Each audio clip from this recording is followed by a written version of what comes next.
En esta ocasión abarcaremos el tema de tipos de anemia según el tipo vital y policitemia. Bueno, como se sabe, la hemoglobina es una proteína de estructura globular que se encuentra en el interior de los eritrocitos. Esta nos ayuda a transportar el oxígeno desde los pulmones al resto de los tejidos. Entonces, la anemia se lo define como la deficiencia de hemoglobina en la sangre, que puede ser causada tanto por la escasez de eritrocitos como muy poca hemoglobina en los glóbulos rojos.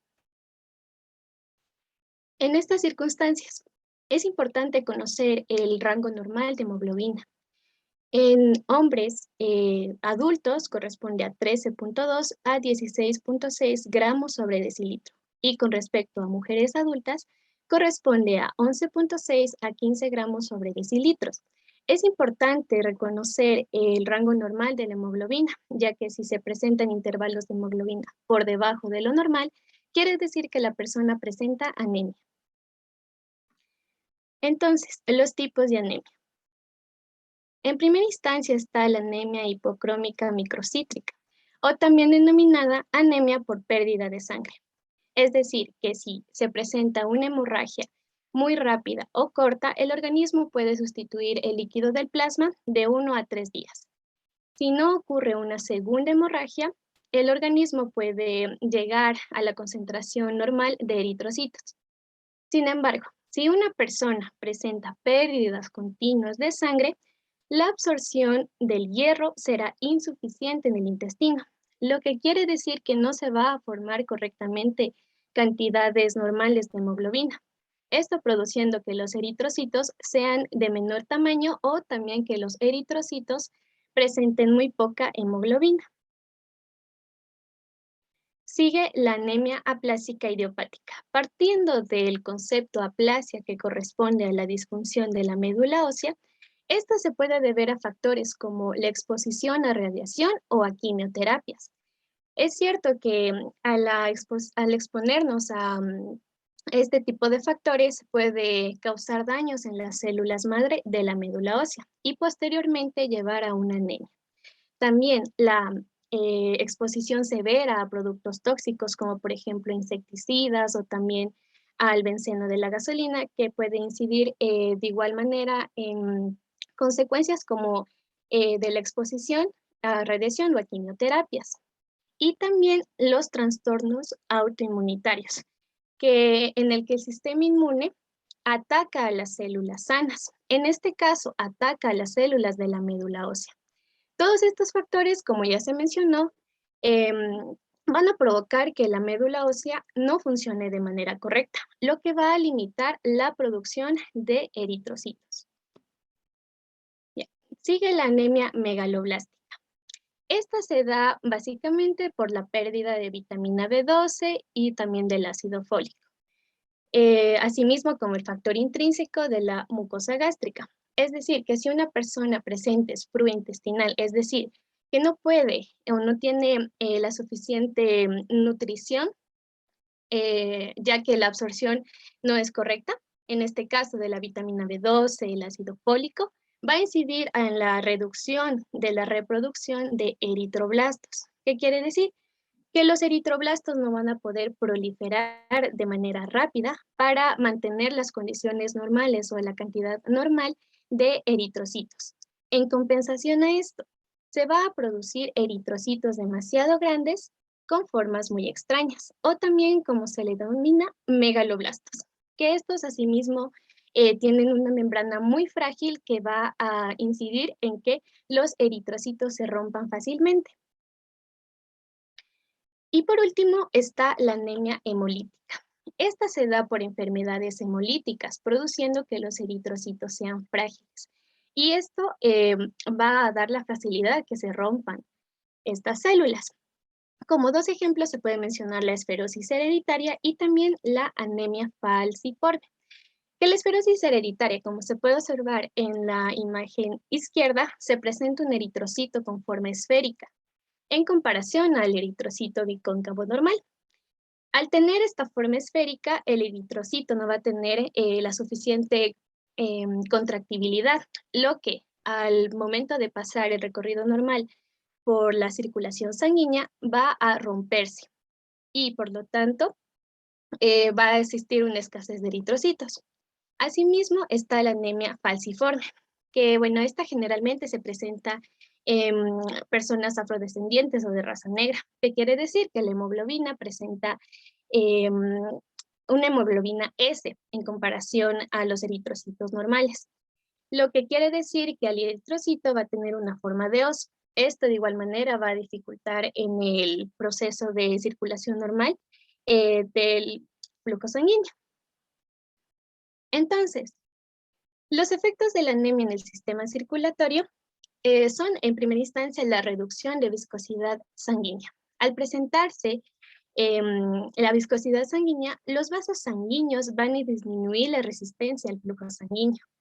¿Qué va a causar esto? Pues cuando existe mayor cantidad de lo normal, es decir, de flujo sanguíneo, este va a fluir a través de los tejidos y va a volver al corazón, lo que va a producir un agitamiento o un gasto cardíaco mayor. Y, por ejemplo, en una persona que tenga anemia grave, en primera instancia, bueno, va a tener hipoxia, que es la pérdida de oxígeno. En segundo, que no va a poder, que va a tener ¿cómo se puede decir? La, una agudeza con respecto a que pase el flujo sanguíneo. Y por último, puede tener una insuficiencia cardíaca grave.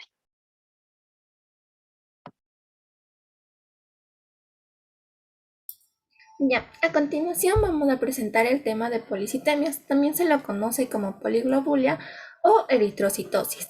Este término policitemia hace referencia a todo lo contrario a lo que explicó mi compañera, que es la anemia. Es decir, que aquí la policitemia es un trastorno en el cual aumenta el hematocrito, o dicho en otras palabras, aumenta la proporción de glóbulos rojos por el volumen sanguíneo. Si miramos en la primera imagen, lo de rojo representa la masa eritrocitaria y lo de amarillo representa el plasma sanguíneo.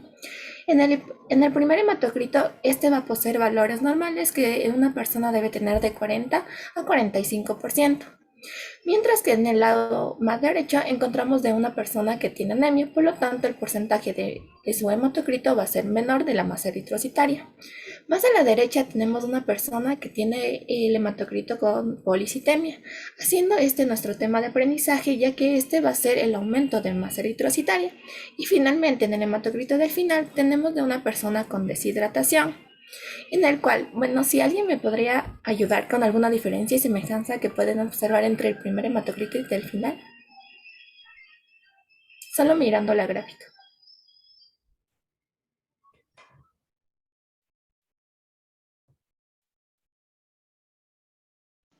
En- Creo que en la deshidratación también está elevado el hematocrito, de hecho. ¿Algo más? Si no estoy mal, el plasma sanguíneo disminuye por la deshidratación. Ajá, y en comparación a los eritrocitos, ¿cómo se ve entre el primero y el último? Ajá, entonces se vería que los eritrocitos en este caso tienen el mismo nivel, pero producto de la deshidratación en la última se ve que el agua, como sabemos, el plasma está constituido por el 90% aproximadamente de agua, entonces al haber deshidratación el plasma sanguíneo baja, pero los eritrocitos se mantienen constantes, digamos. Sí, exactamente. La diferencia que se puede ver es en el plasma sanguíneo. Como vemos en la primera imagen, el plasma sanguíneo se encuentra normal, mientras que en la última se encuentra disminuido. En cambio, una semejanza entre la masa eritrocitaria es que los dos poseen los valores normales, pero el último hematocrito es de una persona con deshidratación y esto se le conoce como policitemia relativa, la cual explicaré más adelante. ¿Puedes cambiarle, por favor? Elena, este método del tubo que tiene usted ahí colocado, se lo realiza en laboratorio, ¿no es cierto? Entonces, esto se coloca cuando nosotros extraemos sangre de un paciente para realizar los diferentes tipos de análisis. Este tubo se lo inserta en los centros de centrifugación, que esto se lo debería hacer en el área de prácticas de laboratorio. Entonces, al meterlo en una centrífuga, se van a agrupar lo que es, como usted, su compañera lo ha graficado aquí, los eritrocitos, y queda el plasma, por así decirlo, en la parte por encima, flotando, ¿no es cierto? Y se separan. Entonces, ahí se puede ver este tipo de diferencias y obviamente cada uno de estos, del plasma y los eritrocitos, se utilizan para diferentes exámenes. Entonces, este método, este tubo que usted lo están visualizando ahí, se lo hace, ¿no? Se lo hace en laboratorio y nos va a ayudar para ver estos tipos de policitemias, y en este caso que va a exponer Elena, como en el tipo de anemias que ya nos expuso Cristina. Gracias, Elena. Continuemos, por favor. Ya, ahora bien, entonces la policitemia se lo podría definir como el aumento de glóbulos rojos y por lo tanto el aumento de la masa eritrocitaria. Para hacer o para dar un cálculo se utiliza el hematocrito. El hematocrito, recordando, es el volumen de glóbulos rojos en relación a la sangre total y esto se va a dar en porcentajes.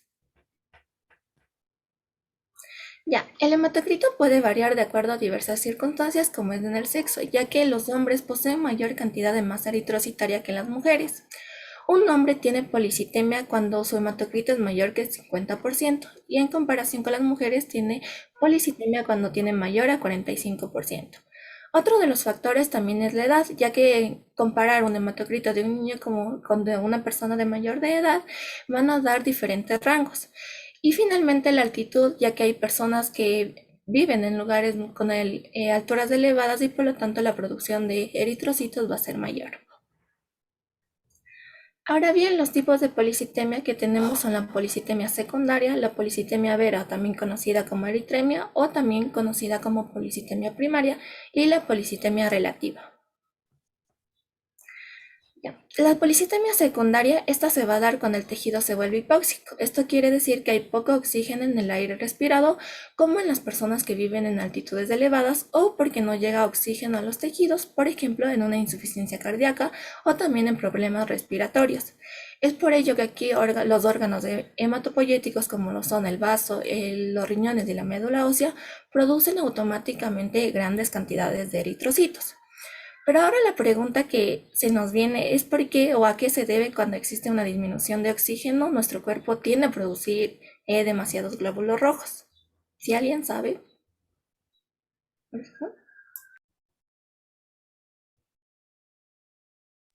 Ya, bueno, compañera, no sé si esté bien, pero la disminución de los niveles de oxígeno en la sangre hace que nuestro organismo aumente la producción de eritrocitos para tratar de compensar eh, los niveles de oxígeno, se podría decir, para que haya más eritrocitos llevando oxígeno a los órganos vitales. Sí, bueno, esto principalmente se debe a un factor y este factor se lo conoce como el factor inducido por hipoxia. Este factor lo que hace es que va a ser como un factor de transcripción que va a regular la respuesta celular a la hipoxia y actúa como un regulador de la homeostasis del oxígeno. O dicho en otras palabras, en presencia de bajas concentraciones de oxígeno, las células van a emitir señales químicas que viajan a través del cuerpo hasta llegar a los órganos hematopoyéticos, como pueden ser los riñones, y aquí las células renales lo que van a hacer es producir un estímulo de la producción de la eritropoyetina. Recordemos un poco, la eritropoyetina actuaba como estimulante para la producción de glóbulos rojos. Entonces lo que hace esto es que la médula ósea va a producir glóbulos rojos en grandes cantidades. Ya. Ahora regrésale. Ya. La policitemia vera, o también conocida como policitemia primaria, se debe a una anomalía genética en las células, en donde células como los blastos no dejan de producir eritrocitos. Pero también esta policitemia vera no solo aumenta el hematocrito, sino también el volumen sanguíneo total, como son los leucocitos y las plaquetas. También tenemos lo que era la policitemia relativa, como explicamos anteriormente en la primera imagen. Esta policitemia relativa es como un aparente aumento de nivel de eritrocitos en la sangre. Sin embargo, la causa subyacente está en el plasma sanguíneo.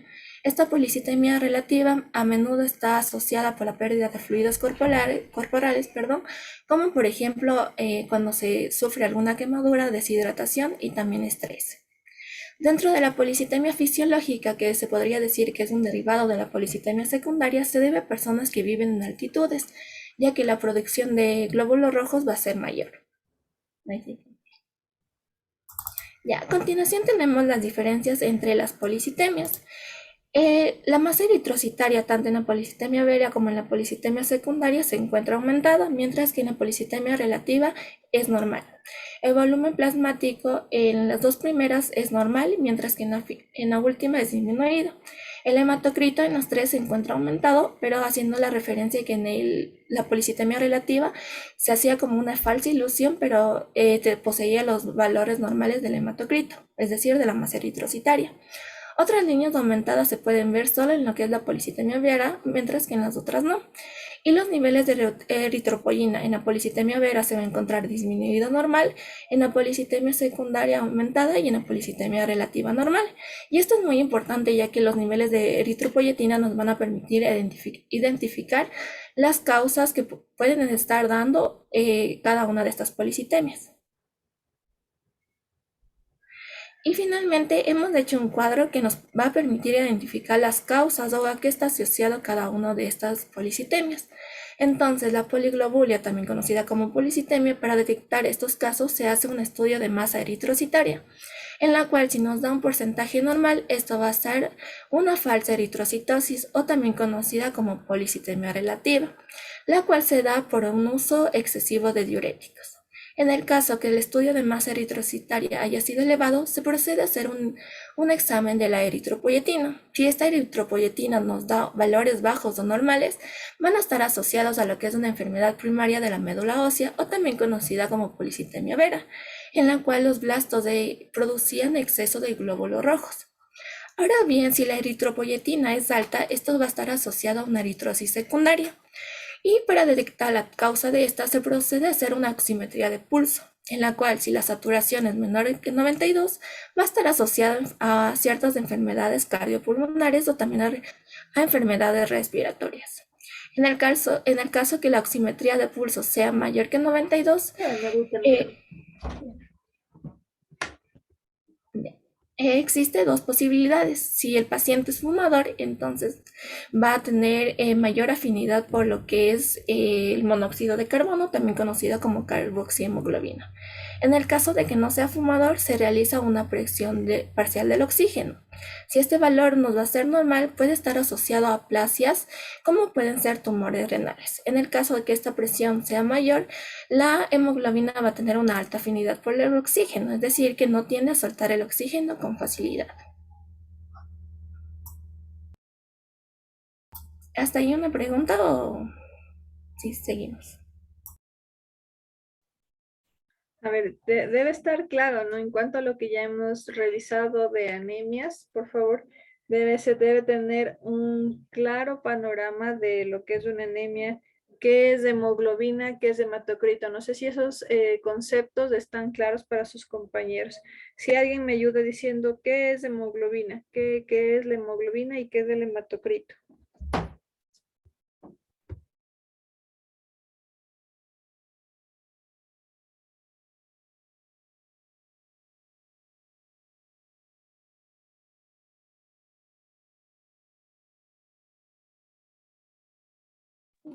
¿Me escucha, doctora? Sí, sí, le escuchamos, Oliver. A ver, bueno, la hemoglobina es una proteína de los glóbulos rojos. Esta va a transportar oxígeno desde los pulmones hacia los tejidos y los demás órganos del cuerpo, mientras que un hematocrito es el volumen de los eritrocitos evaluado en un porcentaje del volumen de sangre total que vamos a hacer en los tubos de muestra. Ya, entonces, en resumen, ¿qué es la hemoglobina? Otra vez, vamos, Oliver. A ver, la hemoglobina es una proteína de los glóbulos rojos donde va a transportar oxígeno desde los pulmones hacia los tejidos y órganos del cuerpo. Ya, entonces la hemoglobina lo que va a ayudar es a transportar oxígeno, ¿no es cierto? Entonces, si la hemoglobina está disminuida en los eritrocitos, no va a haber transporte de oxígeno y puede haber diferentes enfermedades que ya sus compañeras hoy nos acabaron de decir. ¿Y el hematocrito qué es?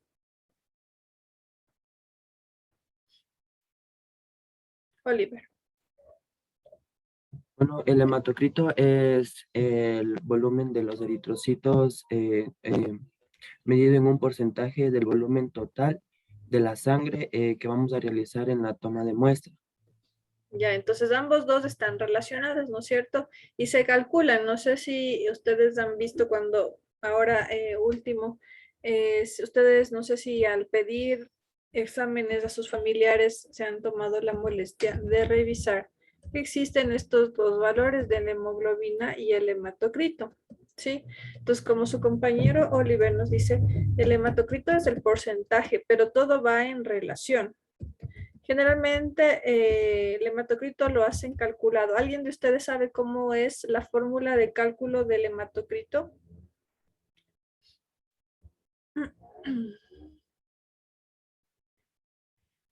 El hematocrito se lo calcula a la hemoglobina por 3. Entonces, ese es el porcentaje.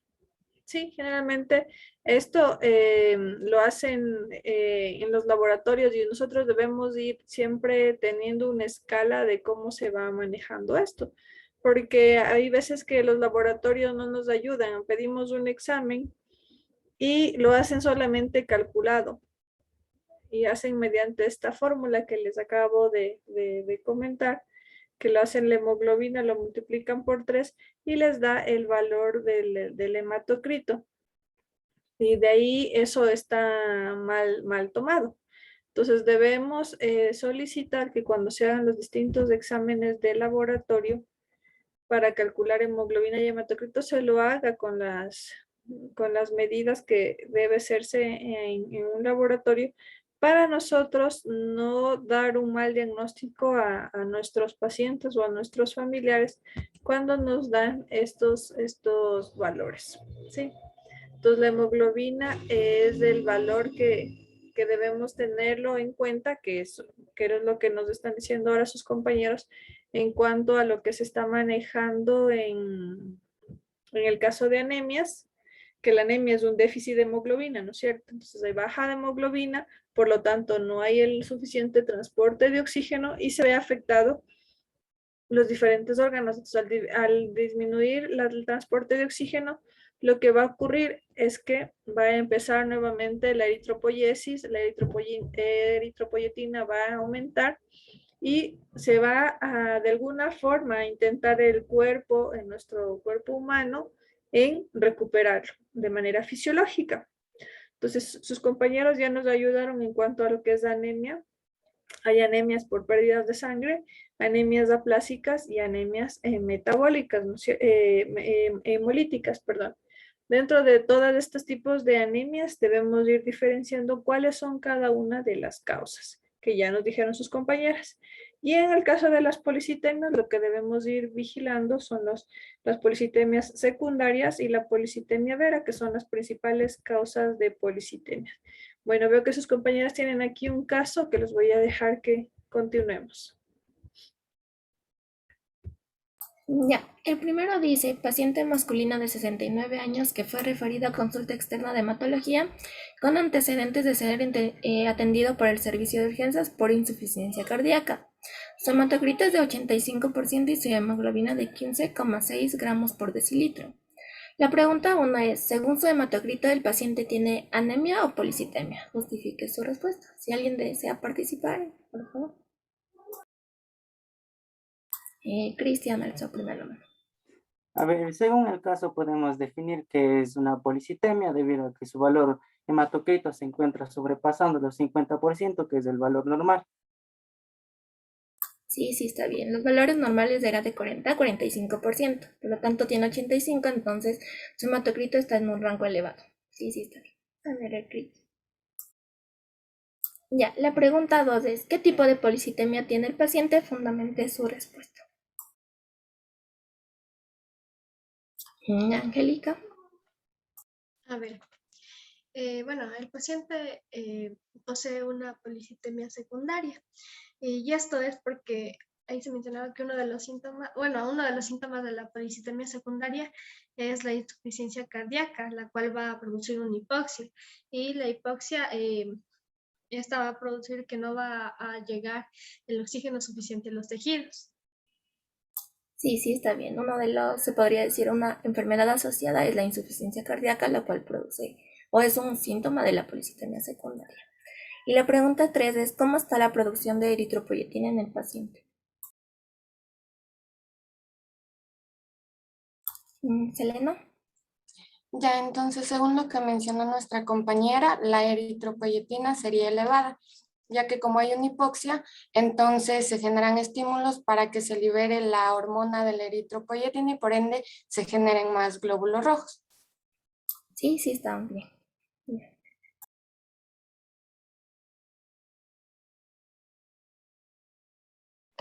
Listo. Ahora vamos a continuar con el caso número 2. Paciente femenino de 37 años refiere que desde un mes antes del ingreso al hospital, por tener pérdidas continuas de sangre tras una cirugía, se siente cansada y débil. Así también presenta mareos, falta de aliento y constantes dolores de cabeza. Su hematocrito es de 35% y su hemoglobina es de 9.5 gramos por decilitro. Pregunta número 1. Según el análisis del hematocrito, ¿la paciente presenta policitemia o anemia? Justifique su respuesta. Nayeli, por favor. En este caso, la paciente tendría anemia ya que su hemoglobina es inferior a la normal, que era 11,6 gramos por decilitro. Sí, claro, está bien. Como ya se mencionó, los rangos normales de anemia es de 11.6 gramos decilitro a 15 gramos por decilitro. Pregunta número 2. ¿Qué tipo de anemia tiene la paciente? Juntamente su respuesta. Evelyn. Tiene una anemia hipocrómica microcítica, por lo que existen pérdidas continuas de sangre. Sí, está correcto, debido a que la paciente tiene constantes hemorragias, pues la cantidad de eritrocitos no se puede regular. Y por último, la pregunta 3. ¿Cuál es el rango normal de la hemoglobina que debería tener la paciente para regular la concentración normal de los eritrocitos?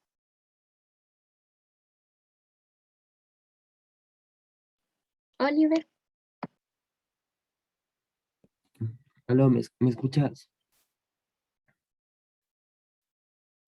Aló. Sí, sí, te escuchamos. Ah, ya. A ver, bueno, el rango normal de la hemoglobina que debería tener el paciente para poder regular era de 11,6 grados por decilitro para hacer la concentración para regular la concentración de los eritrocitos. Sí, bueno, como en este caso la paciente es de género femenino, pues recordemos que las mujeres comprenden de 11.6 a 15 gramos sobre decilitro, mientras que un paciente masculino debería tener una concentración normal de 13.2 gramos sobre decilitro a 16.6 gramos sobre decilitro. Ya, eso sería todo de todo. Muchas gracias. Listo, agradecemos a sus compañeras por la exposición en cuanto a lo que corresponde a anemias y cómo cada una de estas viene afectando en los diferentes sistemas, ¿no? Entonces les voy a pedir que por favor estudien este tema, revisen para la próxima clase que les voy a practicar una evaluación, ¿sí? Entonces, por favor que revisen lo que hemos visto el día de hoy. Estoy revisando en el aula virtual de lo que me comentaba Andrés, de que no se puede revisar en cuanto al tema que les comentaba. Déjenme, les quito las restricciones a ver si podemos. Entonces, lo que dice es realizar un organizador gráfico acerca de la coagulación de la sangre y los grupos sanguíneos. Lo de los grupos sanguíneos aún está pendiente, pero quiero que lo revisen para que sus compañeros, a lo que ustedes acuden a la siguiente clase, ya dominen el tema. Entonces, esa es la tarea. No sé si ya Andrés puede visualizarlo o alguien que esté en la plataforma para que me ayude, por favor. Doctora, yo estoy aquí en la plataforma, pero, o sea, sí estaba mismo la tarea, pero, o sea, solo asoma como un mensaje, no hay fecha ni nada, entrega ni nada, o sea, solo es un mensaje. Ya, bueno, entonces ya la vuelvo a revisar porque como les digo, estoy familiarizándome con esta plataforma para que ustedes puedan subir sus tareas, ¿sí? Ya, ya. Listo. Gracias. Entonces, debido al tiempo, ya son las 9, supongo que ustedes también tienen otra clase posteriormente, ¿sí? Y les voy a pedir que estudien y revisen lo que hemos venido manejando. Que tengan un buen día si no hay más preguntas.